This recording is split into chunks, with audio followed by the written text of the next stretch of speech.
Sa pang-araw-araw mo, okay naman. Sa mga araw-araw ko kailangan ngayon, parang hindi nga sapat kasi kulang ako sa kailangan natin araw-araw na pagkain Like at saka pera. Oh. walang pera, wala rin akong sariling tahanan. Minsan sa isang araw, isa lang kung kumain ko walang pera. Pag mayroon may magkapera ako, makakain na ako, okay lang sa akin ng may kape. Oh, kape. Kadalawang bisis sa isang araw. Oo. Yung pagkain isang bisis ng isang araw. Kung pero kung maaari, dapat sana Tatlo. tatlo. Hello guys, for today's video guys, may interviewhan pala ako guys na isa pong tao. Yan, kung tawagin siya dito sa aming lugar ay Inday Inday. Ang totoo niyang pangalan ay si Raimundo Francisco. Ito po ang katotohanan sa kanyang buhay. Malaki ako noon. Kaya lang sa disgrasya lang. Ilang taon ka nun yung malaki ka? Mga 12 years old. Okay. Nahulog ako sa may bagdang hagdanan, sa bintana, yung sa duyan. At sa yung asok, ang kirot ko kasi mag-ano noon. Sakay ako ng karabaw, Oo. kabayo, nahulog pa rin. Nung nahulog ako sa hagdanan, bali lahat ng buto ko. Oh, sa likuran. Nadurog sa likod, at sa paa, kamay. Lumusot ang buto sa sa laman. Oo. Kaya yung pinagamot, hindi naman nagamot sa doktor. Oo. Yun sa mga kwak doktor, yung tawag na albularyo. Hindi ka inano sa yung sa doktor talaga sa ospital. Oh, hindi. Na-hospital lang ako na opera, yung tapos na nakapaglakad ako muli, nag-practice doon sa CHP Maglinaw. Ibabaw sa Tandang Basay. Taga doon kayo? Hindi, naghanap buhay kami doon sa may, yung ayag-ayag mining. Okay, ho, ho. Sa Yung gold. sa mga gold, ho. Oo. Doon, na-disgrasya ako tuloy doon, na-opera ako sa Dumaguete taon 1983. Oo. Yun, inopera ang kanang kamay ko. Okay. Ito na ngayon, kasi yun, ang kanang kamay. Ayan guys. Operado na, oh. Uh, ilang taon ka nung kumaga nagkaroon ka ng syuta? Kasi sabi mo kanina nagkaroon ka ng syuta. Mga ilang taon yun? Mga Ilang taon ka nun? 25. So nagkasyuta ka talaga yung time na yun? Nakasyuta ko doon. Ang iba kasing lalaki sa edad na ganito, may asawa, may anak. Oh. Tapos may siyempre na-inlove sila ng babae na loyal talaga, at saka siyempre nag-asawa sila. Sa'yo, ano masasabi mo? Hindi nangyari sa iyo. Ano bang masasabi mo? Masasabi ko lang, pag hindi mangyari na magkamaroon ako ng kasawa, magpasalamat din ako dahil isa akong maliit, baka itatapon ako sa asawa ko eh. Kaya kung mayroon isang mabait na asawa, patangkapin ko yun kahit prinsesa o ano man siya, Miss Universe, basta importante marunong magmahal. Kumusta yung life mo ngayon? Medyo okay lang pero may kahirapan sa buhay dahil ang hanap buhay ko ay walang klaro. Yung paggawa ko ng mga cellphone, wala nang kulang man ako magamit sa mga radio. Tapos wala pa akong saktong pwesto kay di binigyan ng sa aming gobyerno dito. Pagkatapos doon lang ako nilagay saka malayo sa may tabing dagat sa boulevard. Tapos wala namang ilaw o kuryente paano pag sa pangalap buhay. Ngayon lakad-lakad na lang ako, pasuray-suray ko sa iba yung salita. Kaya ngayon wala nga ako ring mga kontak sa mga kapatid ko, wala na akong cellphone, wala rin akong service, lakad-lakad na nakatungkod. Sa pang-araw-araw mo, okay naman? Sa mga araw-araw ko kailangan ngayon, parang hindi nga sapat kasi kulang ako sa kailangan natin araw-araw na pagkain. Like pera. Walang pera, wala rin akong sariling tahanan. Saka Saan ka tumitira ngayon? doon sa boulevard sa araw ng umaga. Pagka hapon na tuwing dito na ako, dito ako tutulog. Dito? Okay. Tapos, anong ginagawa mo sa boulevard? Ano bang trabaho doon? Gawa ng mga cellphone, radio, ng mga bluetooth. Kaso lang, wala na, nutulan ako ng power doon ng electric kuryente. Kuryente. Medyo natigil ang paggawa ko. Hinihintay ko nga ibalik yung ilaw. Kawawa naman, Sana mabalik yon. Sana ipanawagan mo na lang. Panawagan ko lang sa lahat ng mga kaibigan na kung maaari po, matulungan na maibalik yung power doon sa kuryente kahit medyo malayo yun sa ng mga tao yung pwesto ko. Mahirap doon maghanap buhay. Tiisin ko lang kasi yun naman ang palad ko. Yung sa pagkain mo araw-araw, okay na naman? Parang hindi yung araw-araw pagkain kasi minsan sa isang araw, isa lang kung kumain ko walang pera. Pag mayroon may magkapera ako, makakain na ako, okay lang sa akin ng may kape. Oo, kape. Kadalawang bisis sa isang araw. Oo. Yung pagkain isang bisis lang isang araw. Kung pero kung maaari, dapat sana Tatlo. tatlo. Tulad nung unang, yung may kalakasan pang ano ko pang repair.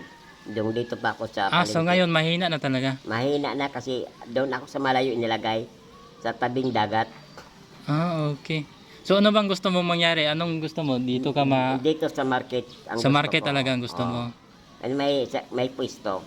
Ipanawagan mo na lang na I hope na Sana po magkaroon ako ng pwesto diyan sa ating gobyerno na ibibigay nila para mayroon akong sarili kong sikap makakaroon ng pang-araw-araw na kailangan lalo na sa pagkain at iba pa. dyan sa public market talaga. Diyan sa public market. Okay po. Yan guys, yan yung ano yun guys. Tapos ano bang gusto mong sabihin sa mga nanonood ngayon, sa mga viewers? Ano bang gusto mong ihiling sa kanya? Yung kagustuhan mong ihiling.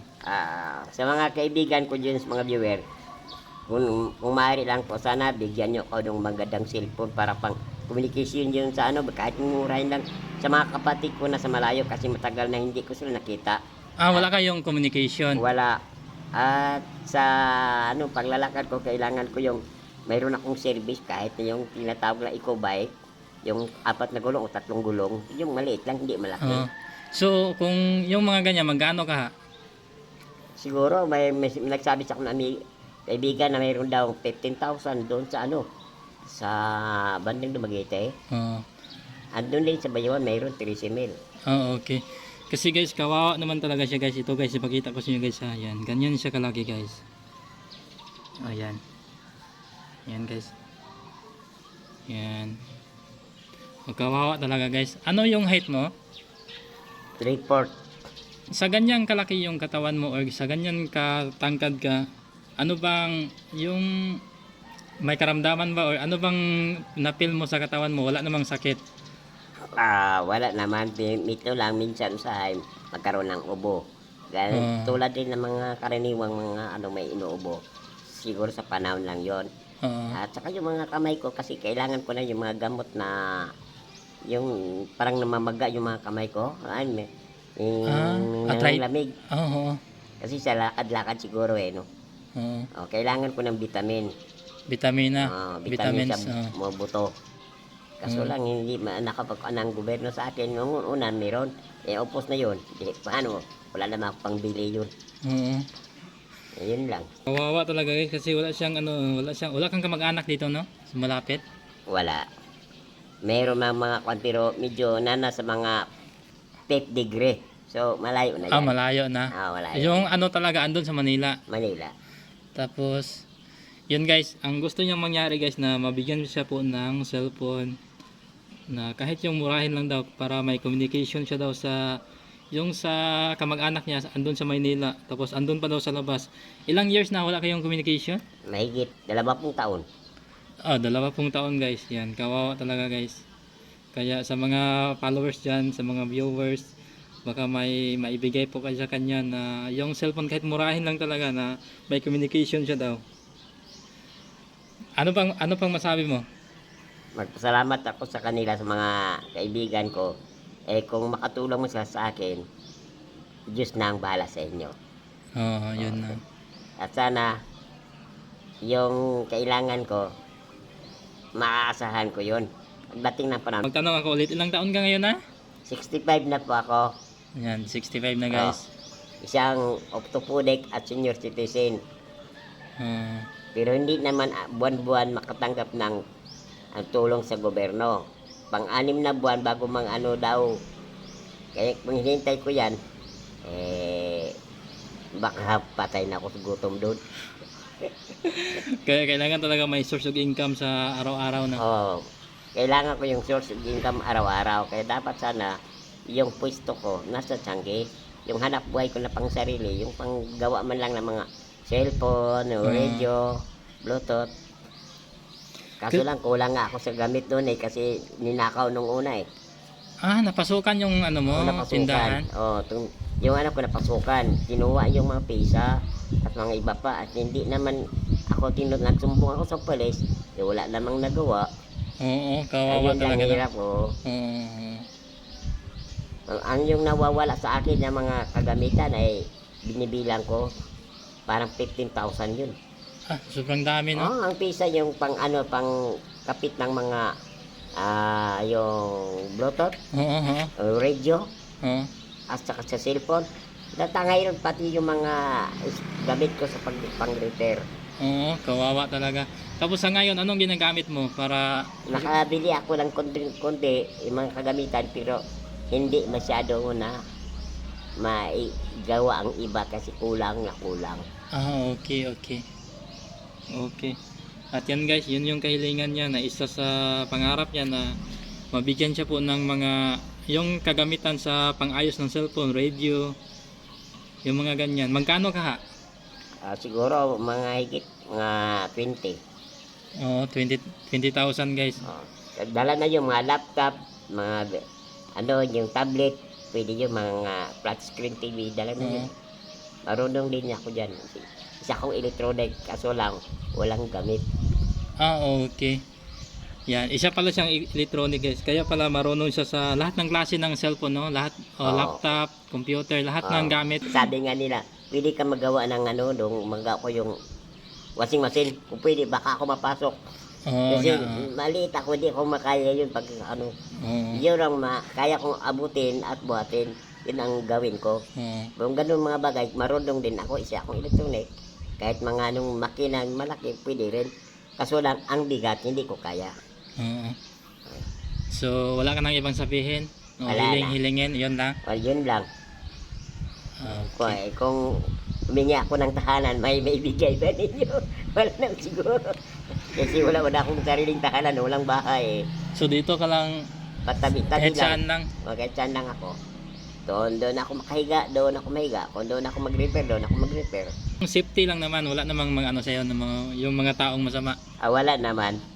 Yung kailangan ko lang, yung mga gamit ko dapat na isipte kasi mawawala yun. Andun na yun, naiwan eh. Sige, salamat lang po. Sige, yun lang guys. At yan guys, salamat po sa yung lahat sa manonood. Guys, paki-like, share para maabot po to kay bro King Locks. Bro, alam ko na marami kang natulungan na kagaya nito na walang-wala talaga. May naibigay man ako pero hindi pa din sapat. Bro, I hope na isa po to sa matulungan nyo po. I hope na matulungan nyo po to bro. Taga Negros Oriental siya po. Santa Catalina, Negros Oriental. Bro, shoutout po sa iyo kung makakita ka man sa video na to. Kung makikita mo man ito, I hope na matulungan nyo po to bro kahit yun, sa pangangailangan niya po. Wala po siyang bahay, wala po siyang cellphone, wala po siyang communication sa kanyang pamilya na andun sa Maynila. Bali, wala na po siyang yung parents niya dito, wala na po. Yung kapatid na lang niya na 3. Tapos bro, I hope bro na matulungan niyo po to bro. Yan, God bless po sa iyo. Salamat po, God bless. Kung saan man to mapunta tong video na to guys, paki-like, share, follow, and subscribe na I hope po and God bless po na isa po ako na naging tulay na maabot tong video na to sa inyo at makita nyo yung kalagayan niya ngayon guys. Ayan guys. Yan. Ganyan lang po siya ka guys. Yan. Kalaki katangkad. Kalaki guys.